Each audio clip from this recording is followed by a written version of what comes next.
Hello and thanks for dropping by. In this first of hopefully many video interviews, segment named TBC, I had the opportunity to talk with longtime teammate and friend Robbie Brennan, who's gearing up for a huge summer of Ultimate with Furious George and Team Canada, who are attending the World Games in Alabama next month. We talk about our early beginnings and playing on Irish teams together, being part of Ranelagh in its infant years, and then we explore what he's learned about playing Ultimate around the world in Korea first and Canada later, before we look ahead at what the summer has in store for him at WUC and the World Games. Hope you enjoyed this episode and let me know in the comments who you think I should chat to next. Cool, so I'm joined by Robbie. Robbie, thanks so much for taking the time to meet with me, I guess, this morning. It's my afternoon. How are you doing? Are you just awake or what's the crack? Yeah, pretty much just up. I just logged into work to check emails and I'm good. So this morning is clear. Nice. So you're not just rolled straight out of bed. Pretty much did, yeah. Oh, okay, fair. But yeah, I guess first off, thanks a mil for taking the time to chat to me at 8 a.m. I imagine, you've a long enough day ahead of you, so we'll try and get through as much as we can without me taking up your whole day. But yeah, I guess you're the first one of these I'm doing, so I hope it goes well. We'll make a series of them, but just be your charismatic self and we'll be fine. A bit of context about how me and Robbie met. I think I had missed a school's only indoors tournament, and everyone was talking up this Robbie guy from this other school who was pretty shit hot. And I was a really shitty teenager who didn't like competition stuff, and I was like, fuck this guy. And I hadn't even met you. And then we met at Charles the Irish team, and I thought oh shit, this dude's actually really nice. So we ended up becoming teammates and one way or another for the next 8 years. And I think it's safe to say we were on the same wavelength frisbee wise and complemented each other's style pretty well and stuff like that. But yeah, let's go back to the start. When did you start playing Ultimate? What inspired you to start? Yeah, it was actually I think that the reason you heard so much about me during that tournament is because at one of the pulls I called it to throw it into the basketball net opposite the field and did it, and then I think they scored because I was too busy celebrating. Amazing. That's probably why you heard. So I started. So I'm from Bray in Ireland, and I started. It was my secondary school or high school librarian. That got us started. So Chris Stokes is one of the godfathers of Irish frisbee. Got me started. The school didn't really do much frisbee. It was way more interested in football. And we just had kind of a unique year where we had a pocket of people who we could actually play frisbee with. So we had kind of a year or two playing frisbee indoors and playing both schools. We played against two other schools, Mary's and Zaga. And then it was really the 2009 summer where they tried to make that Irish juniors team heading to Euros. And that's really where I kind of got to meet a bunch of other people. There was two of us from our school that were on the two teams because they made an A and a B team that went. Yeah. And so there's 40 people and pretty much all of them are new. And that was also then the year of finishing, doing the leaving cert and going into college. So I knew a chunk of people from the frisbee team already, joined it up in college and kind of took off after that. Yeah, and I was going to come to that. Our first exposure to what good Ultimate kind of looked like was those junior tournaments 2009, 2010. And let's be honest, we didn't know what the fuck we were doing, at least in that first year. But we got the second run of juniors, as I say, in 2010. How important do you think that was that we got both years of juniors before being too old for it? Yeah, well, the first year of it was really just people learning how to play. They were, I think the way that they took people was literally just we'll take anybody who wants to play essentially, and then teach them how to throw and actually play the game. Yeah. In 2010, we kind of at least had a group of people who knew what was going on and were able to. We were a little better at playing as we had another year under our belts, but at that stage we're kind of able to actually go out against other teams and kind of compete or try things. So yeah, I think that was the one that kind of made it. And yeah, having two of those years was important because the first year was pretty much a wash, just being kind of learning and development for every single player. I know they split it to an A and a B team, but everyone was developing the basic, like the fundamentals in 2009, and then by 2010, a chunk of people kind of had that down and could kind of look at the next level. Yeah, for sure. I think you're dead right. Like the first year, as much as be it A and B, like none of us went into that particularly strong at frisbee. Like there's a few very competent throwers, but option taking, for example, was like not our strength. And potential hot take. Do you think junior players should be able to play on senior teams if selected to both? Oh, that's a good question. As I mean, if they don't clash, I don't see an issue with taking kind of young talent into kind of senior competition.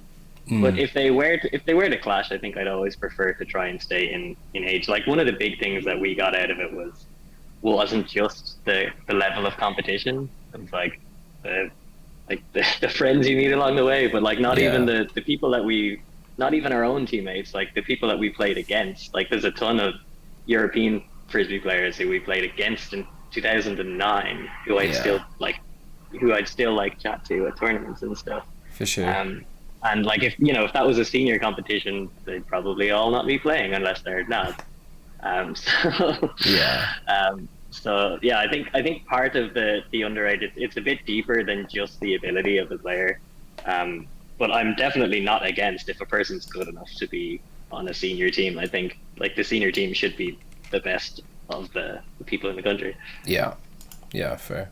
So I guess like moving past like the junior setup and schools, and we'll probably dip past college a bit because like the uni kind of side of things is less exciting maybe. But club wise, like we both did the Chimpo stuff, which was pretty, hands off in terms of training, and then we did Dublin Ultimate, which was pretty big in terms of like going and training twice a week and like really going at each other. Like I guess those trainings got pretty ragey at a time, and then I think they kind of gave birth to the mental that we had for Ranelagh. Why do you think that kind of worked for those group of players, and like why did the next generation not necessarily buy into it so much?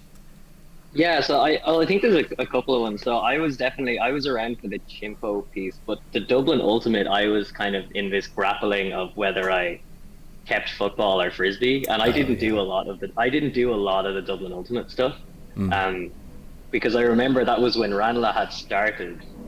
They were like just before, they were like asking me to come down and train with Ranila because I was like one of the new additions they wanted to add, because I didn't really do much of the Dublin Ultimate stuff. Fair. But it was the same group, and like it was just kind of a full and affirmative rebranding of something. But yeah, I think it had really come from.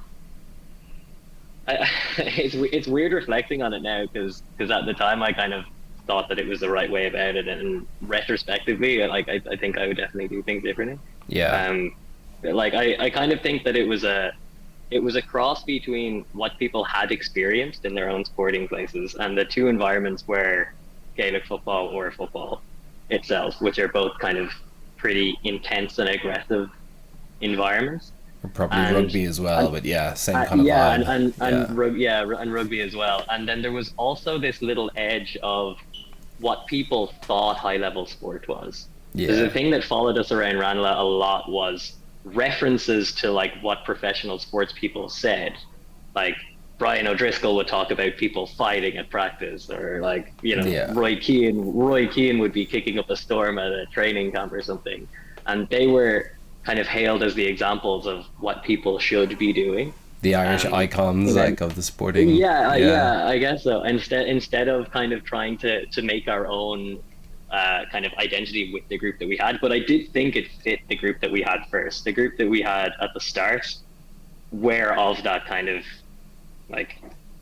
sporting mindset, and they were able to manage the aggression into intensity. Like I'm always talk about when I'm like coaching and stuff, the difference between aggression and intensity, because it's really easy to get them mixed up. And I thought that group was really good at kind of going from aggression into intensity, and sometimes it's still back into aggression a bit.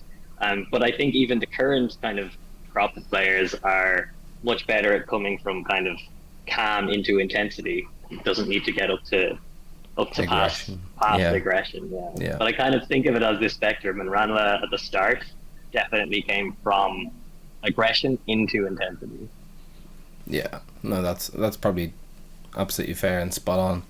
And yeah, I guess so. Ranelagh kind of started at the tail end of 2011, and 2012 was our first like proper season. Essentially, just kind of taking the place of Dublin Ultimate. Same kind of vibe, same principles, and all the rest. We kind of formalized it a bit, and then just, I guess, changed our name officially. And we went on a bit of a run. So we had 3 national titles in our first 3 seasons in Ireland. And you took on captaincy halfway through the summer of 2014 in the lead up to that 3rd title. What sort of mentoring and prep did you kind of get for that role from Britboy? And what learnings did you take from that captaincy, I guess, from the captaincy of that group? Well, the first learning and prep was the tryout calls. So I remember meeting Britboy up at a pharmacy, and I met him up like after hours in the pharmacy, and he kind of went through now we had already had the meeting of who had made the team and who had not made the team, and he handed me the list and he goes, "You call all the no's, I'll call all the yeses." That's so savage. that was the intro. I've never heard that. That's brilliant. Did you not know that? No. It's such leadership, such delegation. the first time I was captain, I like did it.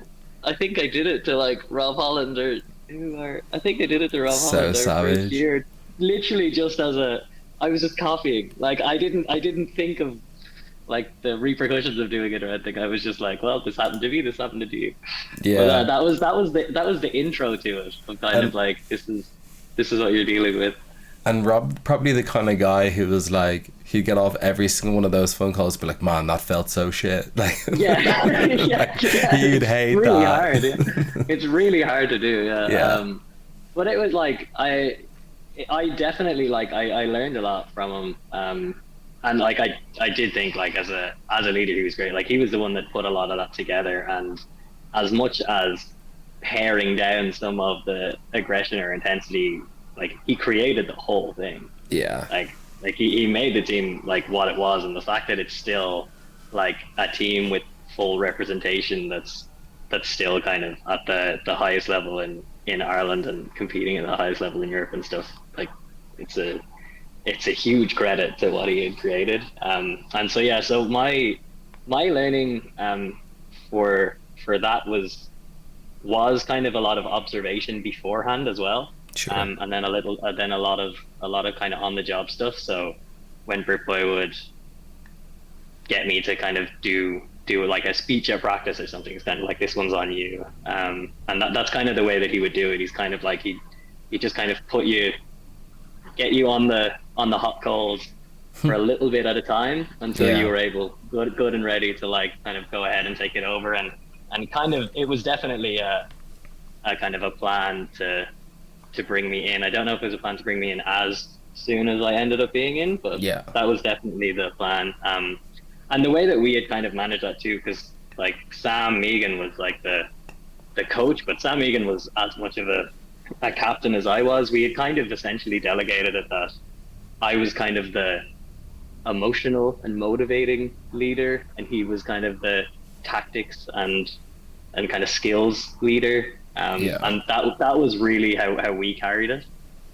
Like I had a couple of beliefs that I actually still hold pretty strong in some of the ways that we trained, of, you know, not having to do gasser runs at the end of every practice, that, you know, speed development would be really useful, and that we could do the speed stuff at the start. And so some subtle things, but quite a lot of the time it was Sam and myself who would determine like the practice structure, talk to kind of a little bit of a wider leadership team on kind of who made the teams, and it was my job to try and motivate people and to try and kind of manage the personalities and the emotions and stuff. And we have personalities. Well, we were okay. There's a couple of them. So there's a little bit of hoagie management that was on there, where when you were like especially on that intensity aggression line, when you were just under that, and even like literally to this day, you're like the best performer I think I've ever seen. Like in terms of like being competitive in the right way, and then just the stuff that you were capable of. Like you were capable of doing things and still are that like not very many other people can do. Thank you. And so there was but it was definitely in the realms of like other people knew that they couldn't beat you playing frisbee. The only way they could beat you was trying to annoy you so that you beat yourself.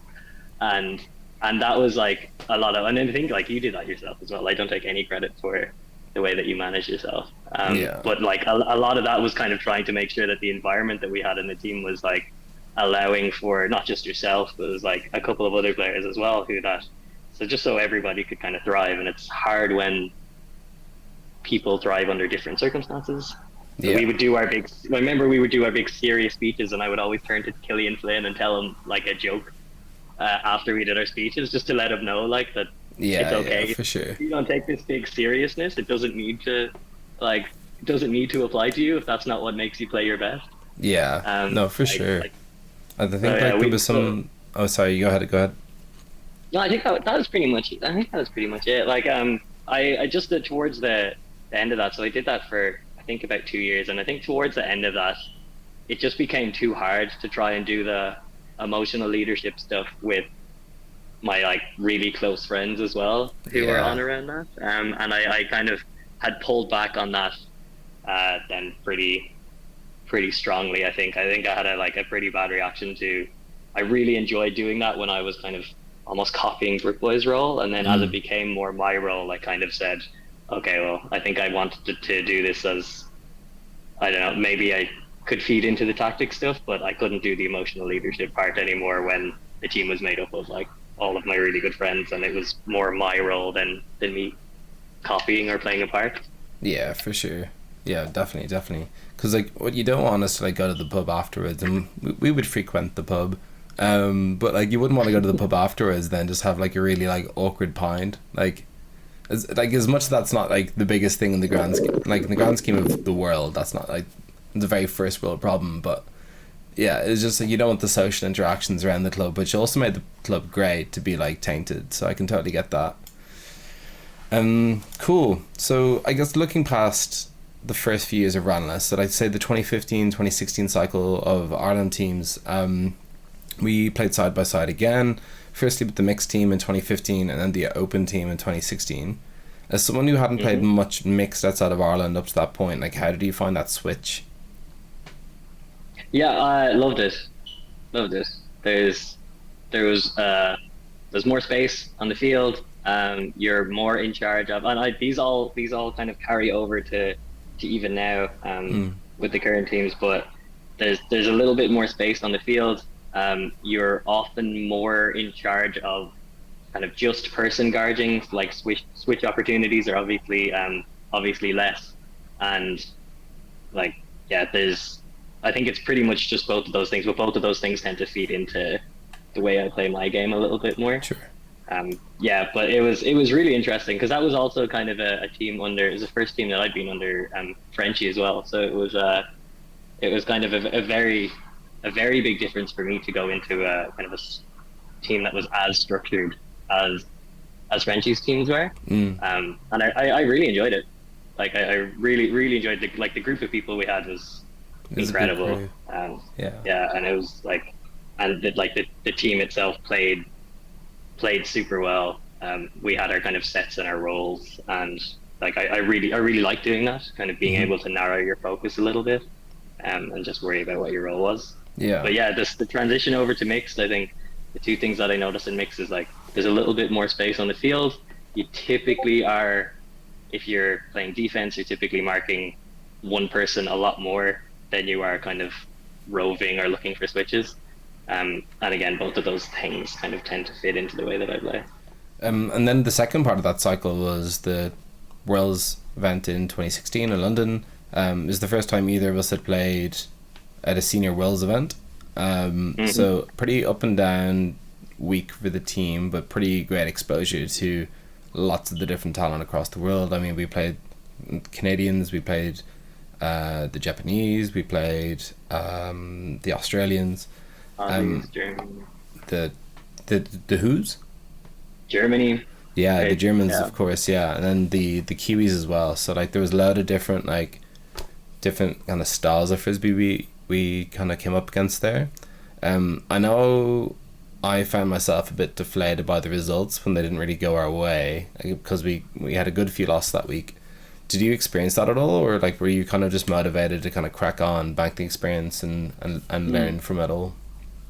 Can I just ask you before you go into that? How did you, in terms of your overall ultimate playing career, how did you find that tournament? Just in terms of how you played on the field, Ooh. because I can explicitly remember that tournament thinking that tournament was when I was like, okay, you're a different level.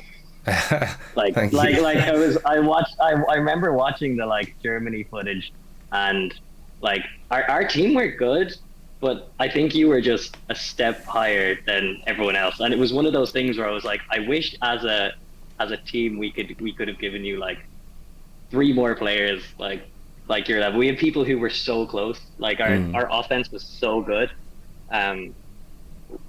But I think you were a step on in that 2016 Well, thank team, you for especially. starters. Yeah, I didn't expect this chat to turn on me. I think like with that, I think that year things are starting to click for me in terms of like my hooks. I look back on like some of the uni footage from that year. Like I rarely turned over on hooks. Um, I don't know, like just stuff started clicking for me where I just started like getting it, and as you said, like I think that tournament I started kind of popping off a bit, especially in the first like 2 days. I think I got like pretty much all my stats that week in the first 2 days. In terms of like the kind of the vanity stats of goals and assists, like I probably got a lot of hockey assists later or whatever. Um, but I think because I was putting in kind of that shift, that effort, um, it hurts them when you lose, right? Um, Mm. I think I probably could have been fitter going into that week. I remember saying to Leo after that Germany game, like, I can keep going this game, but if you need me to do this all week, I'm not gonna last. So yeah, I don't know. I think especially that New Zealand game was tough. We played on pretty much like a mud patch by the end of the week. It had rained quite a lot and it had been all chopped up, and it was the first time my brother would have seen me play live for Ireland. So I found that quite emotional actually. And I was pretty devastated to lose in front of him for the only game that he'd see, and that I'd play badly during that game as well. Um, so I don't know. Yeah, overall feeling was like we probably could have done more on pitch. Mhm. There's a few results that were really close to going our way. Like that Australia game was like one of the games of the tournament.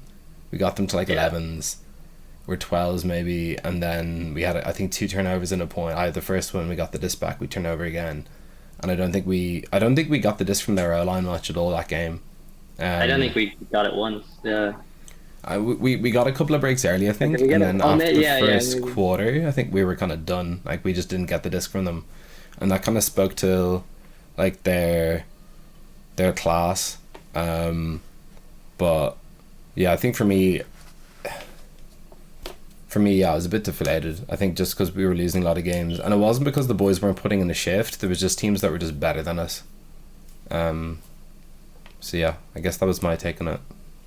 Yeah. No, it was interesting. I actually, yeah, it's funny. The more you talk about it, I was like, oh yeah, we did play New Zealand. I have obviously completely blanked that game from my from my Yeah, I don't memory. watch that one back much.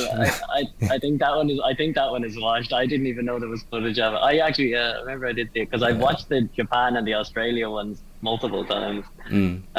So yeah, I Because mean, I they're guess good that just shows games. where Yeah, my reflection is. I remember at the start of that tournament, so we were resting people over the course of that, and I think I was rested for the first game. I think against Germany was our Egypt. second against Yeah. Egypt, and I think Germany was our second game.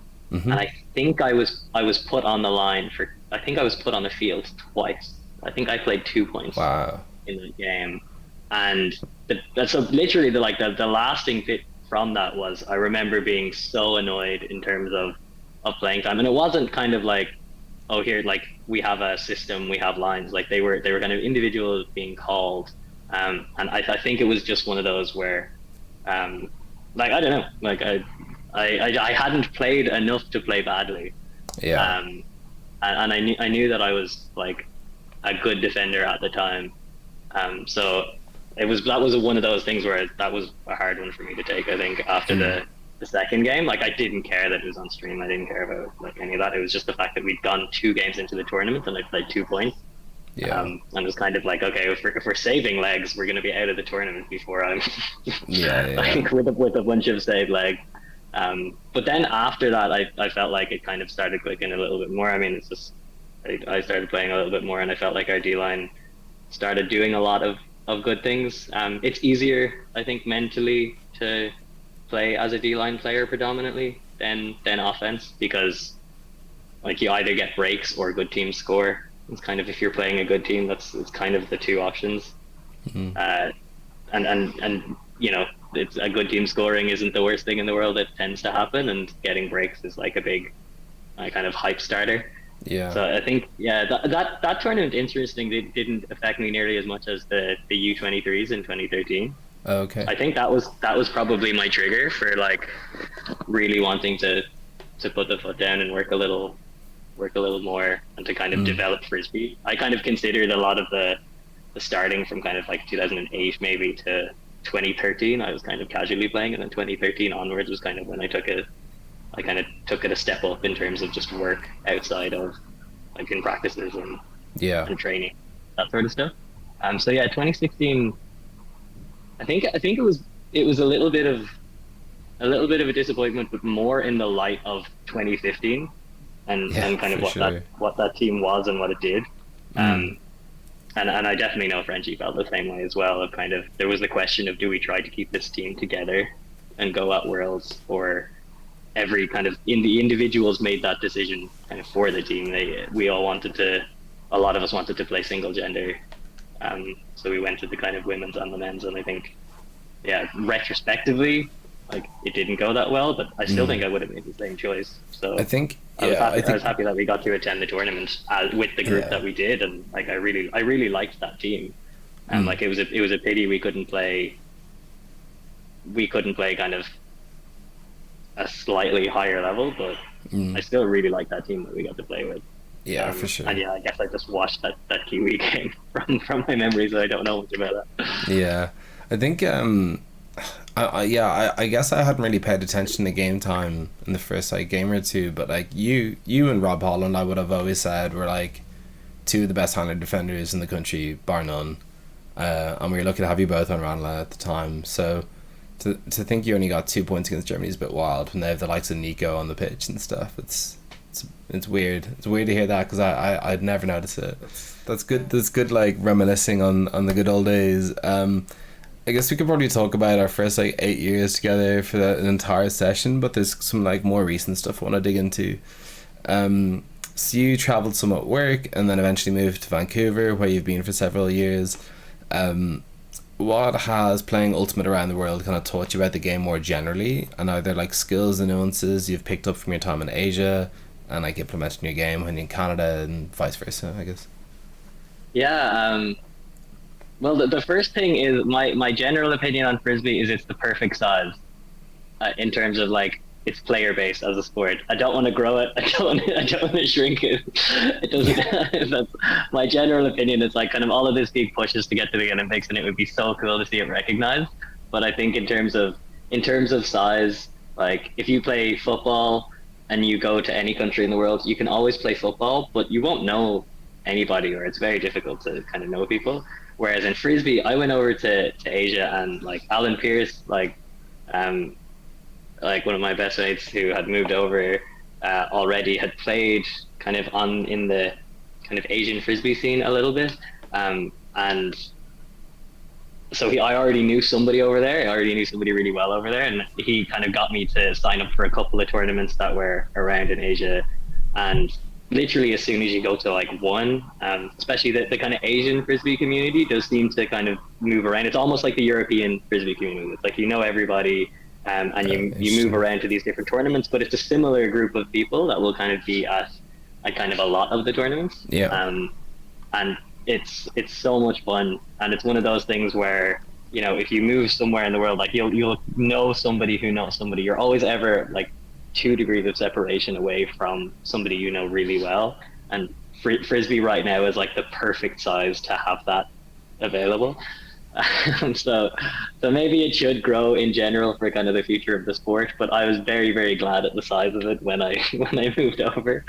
Like we played Korea nationals. And the team that I was on won Korea nationals, and then we ended up going to the Asian Oceanic Championships. So I kind of like was able to take a group of people and like coach the team and kind of player coach them down. I got food poisoning at that tournament, so memories of that tournament aren't the best for for me.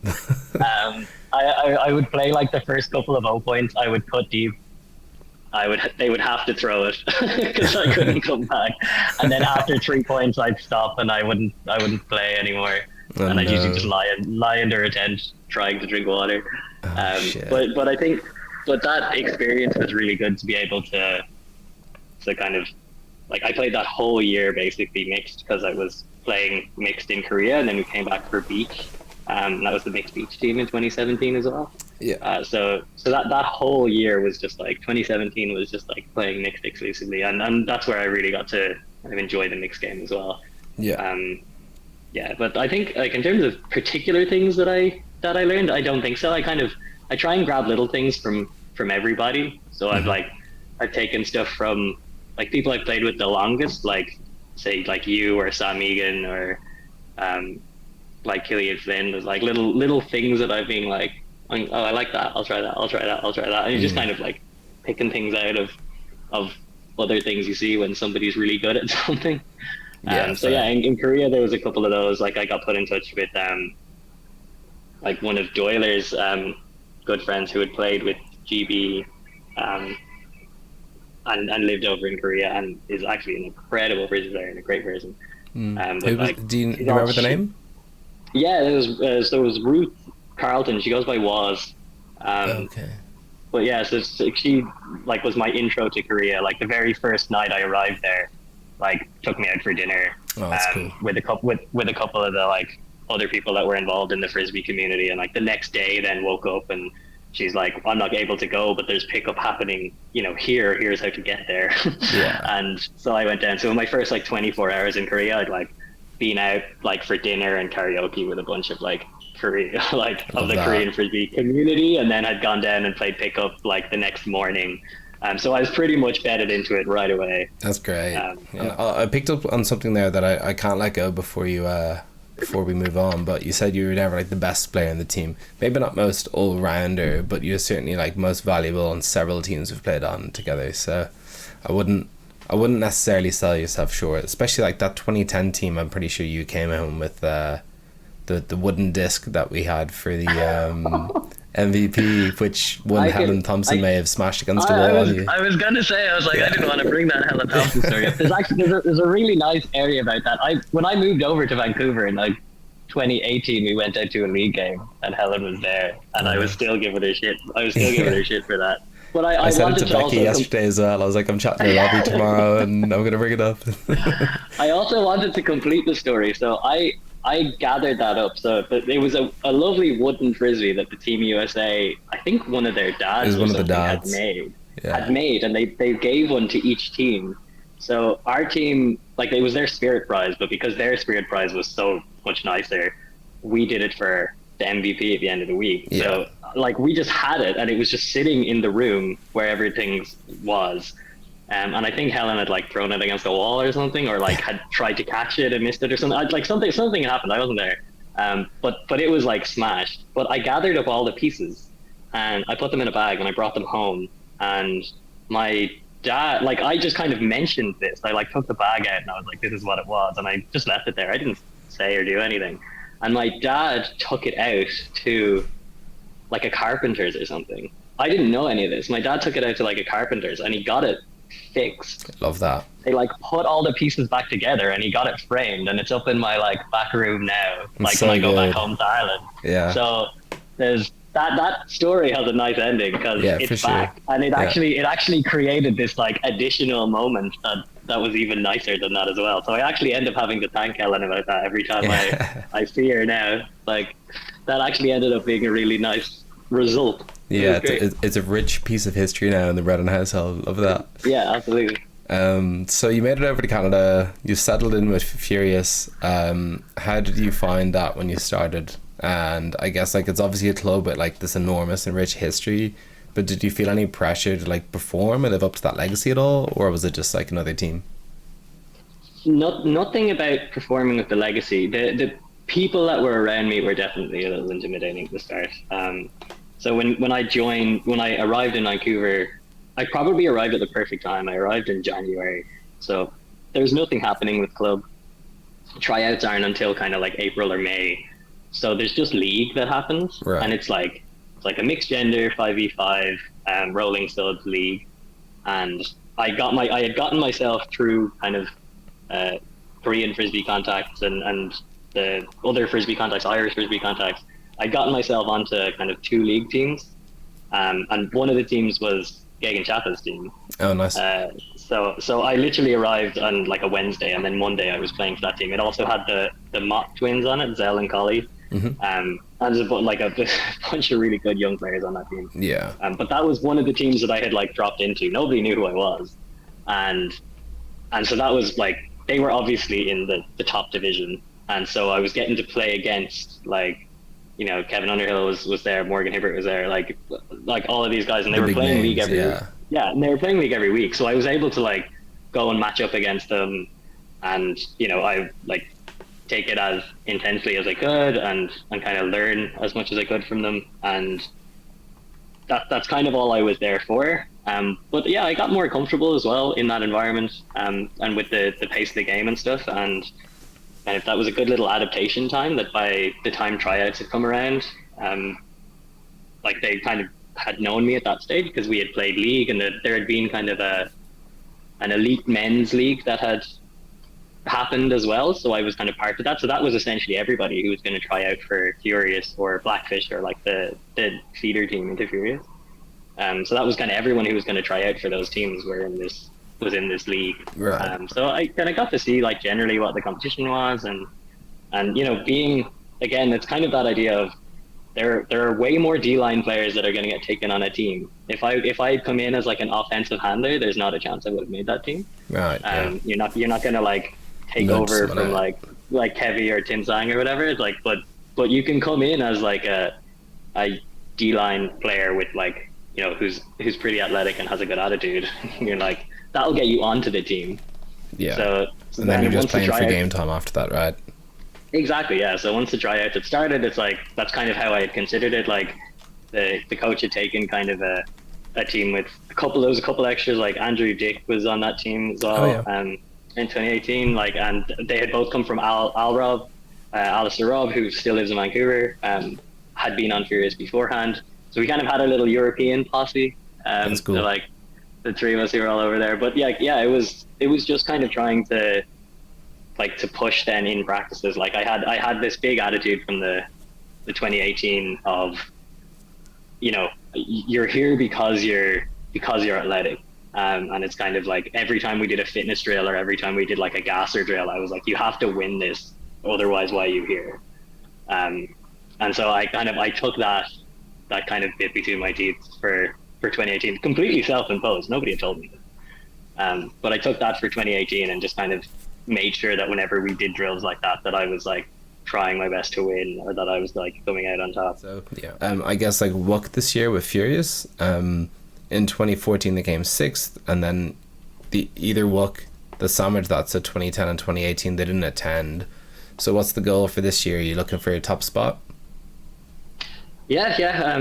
So the kind of team goal that we've tried to come up with is competing and attending at like the semi-final level is the kind of team goal to get at. But yeah, we definitely have a goal to win that tournament as well. It's interesting because it's very difficult over the last 2 years, only having played Canadian teams at one tournament and the rest of the time just being inter-team scrims. Actually, this weekend we're getting to go down to Solstice and play. So like Revolver, Rhino, Sockeye, and Emerald City, we used to be Voodoo, all down at that tournament as well. So we kind of get to have an assessment of where we're at. That'd be good. this weekend. But yeah, like that's the goal. Like I don't see why, when things go together, I don't see why we couldn't be right up there. At the end of the day, you're furious, so you know, unless something's happened particularly rogue the last 2 years, I think you have every shot of getting there for sure. You personally, like, what's your mental game like for a week-long tournament versus a weekend tournament, like a 3 or 4 day? Yeah, I embrace the downtime. It's like, Yeah. I think that's the thing that I had learned, that I actually, when we had talked about that kind of aggressiveness to intensity thing, I think that's a thing that had let down a lot of Irish teams, where the intensity level that goes into games is like completely stifling, and it's amazing. Like, it's so difficult to play against, but it's also really almost impossible to sustain for a week-long tournament. Yeah. Emotionally draining. I think exactly, it's going to be very, very emotionally draining. And I think that the ideas for these tournaments now, I've never done a week-long tournament with Furious, but like the US Nationals are kind of like 3 days, can be a fourth day, has been 3 days for us. Yeah.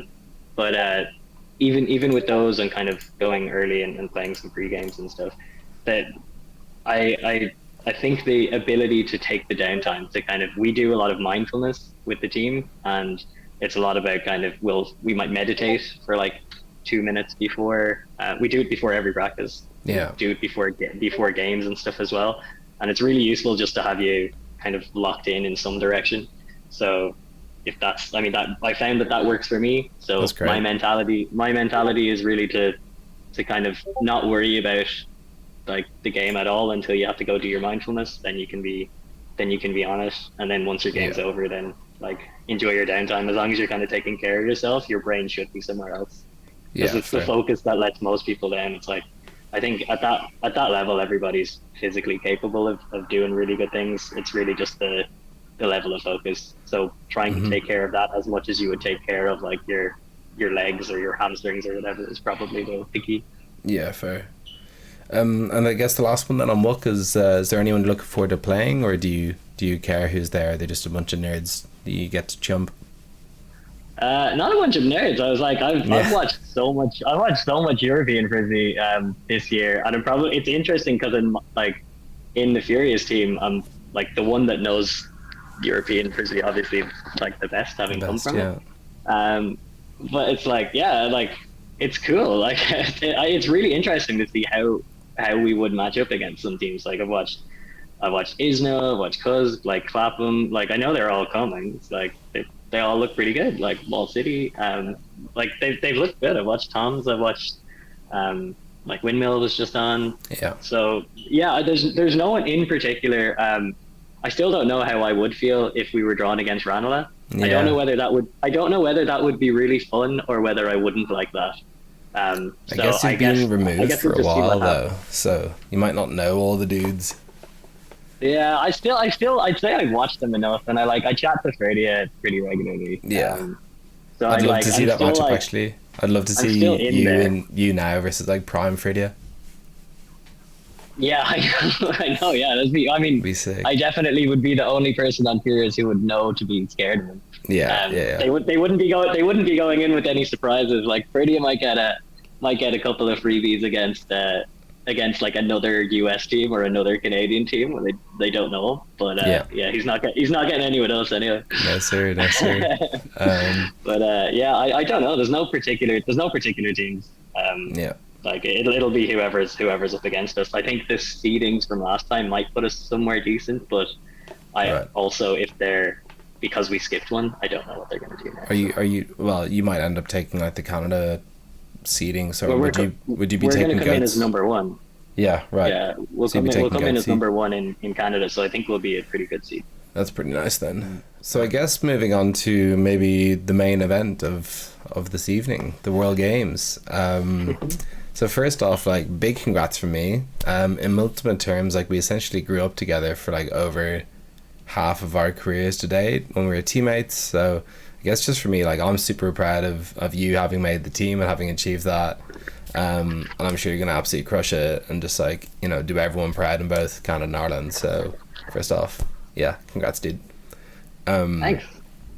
Yeah. I guess you probably have a pretty like unique perspective across any of the World Games teams. I don't know if there's anyone else in any of the other countries who isn't necessarily like a citizen or like wasn't brought up in that country.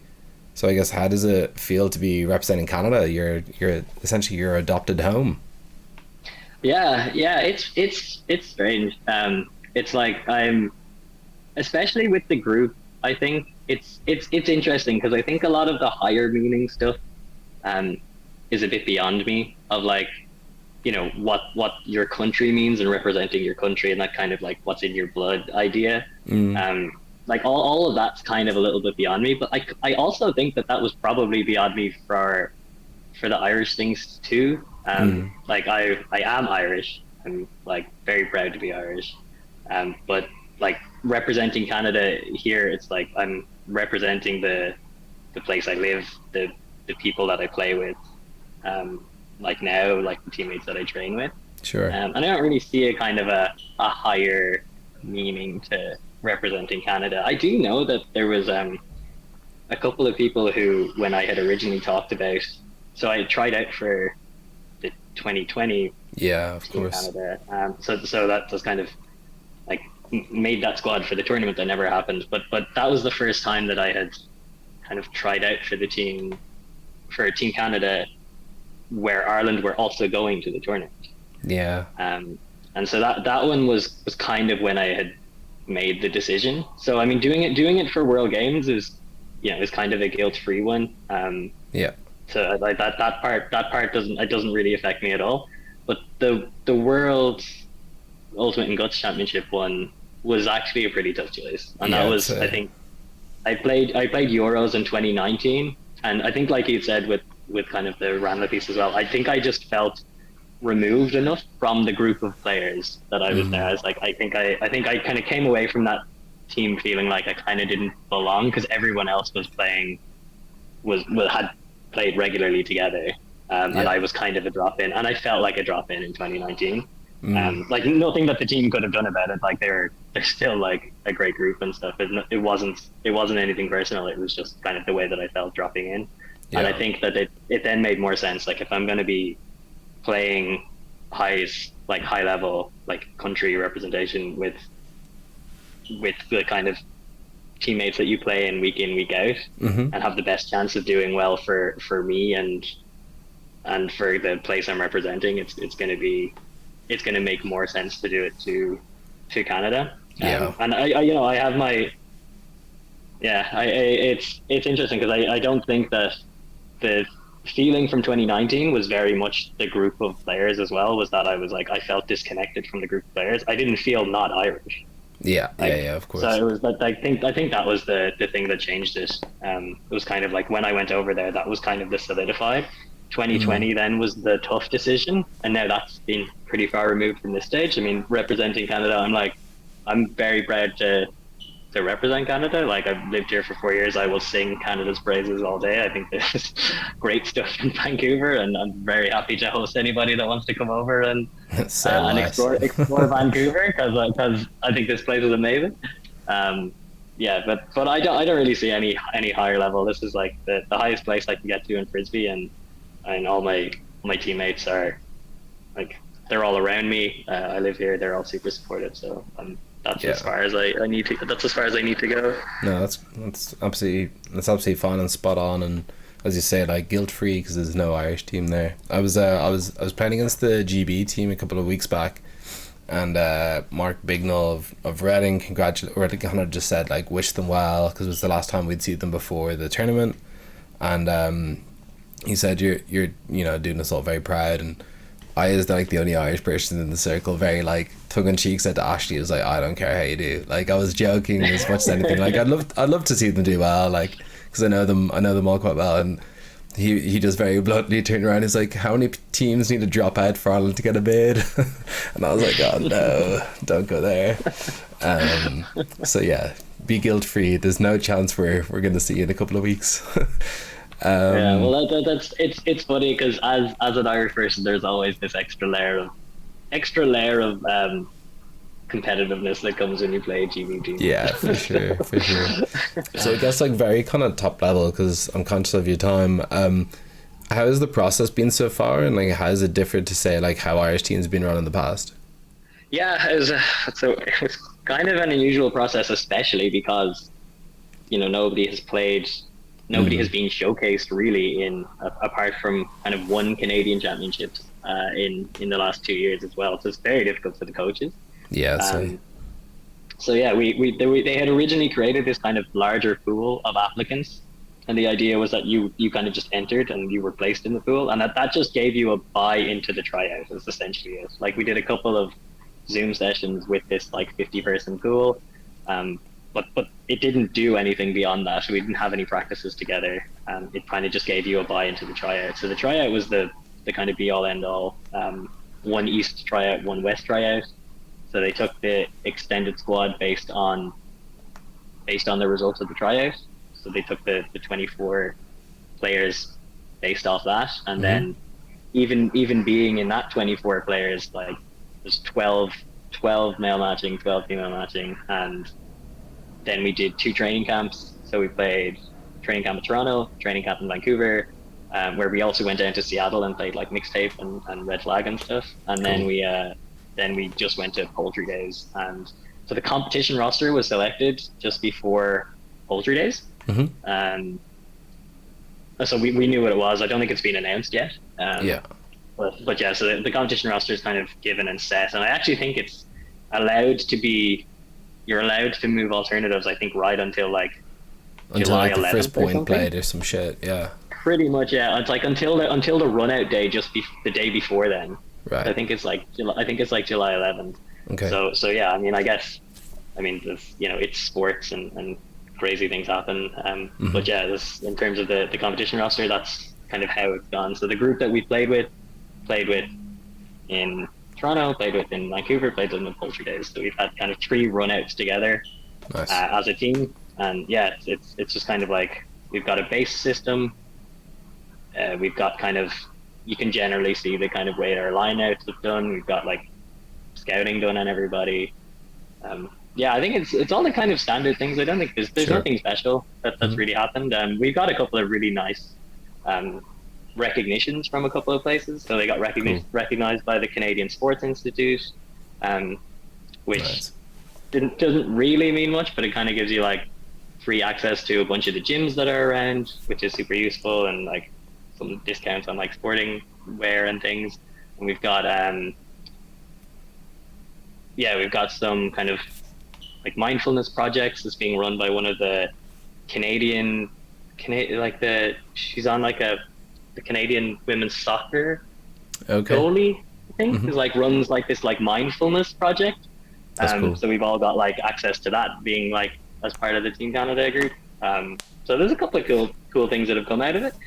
But in terms of how it runs, I mean, it's how all teams run. Like, there's kind of a universal from here. There's no magic formula that any team has that kind of other teams aren't doing. Yeah, like it's exactly the same. Fair. So how do you think you're going to fare in Alabama? I think we could win it. Let's fucking go. All right. I don't see why we'd think anything else. Like, yeah, we've played the US team. Like, we've played the highest level of competition available to us. We know we can go toe to toe with them. I don't see why we couldn't do the same thing in our pool, GB Germany, and then like whatever happens from there. But yeah, we've just got it's a really interesting format of just playing one game a day. Yeah, you can really just really go all at it.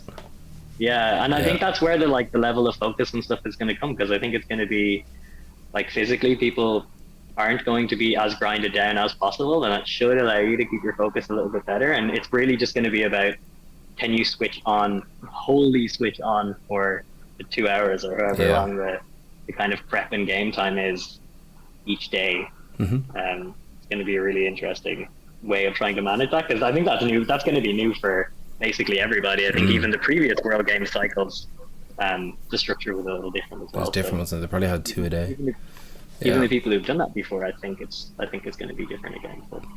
Yeah. So I guess the last question then on the World Games stuff, and more in general about mixed ultimate.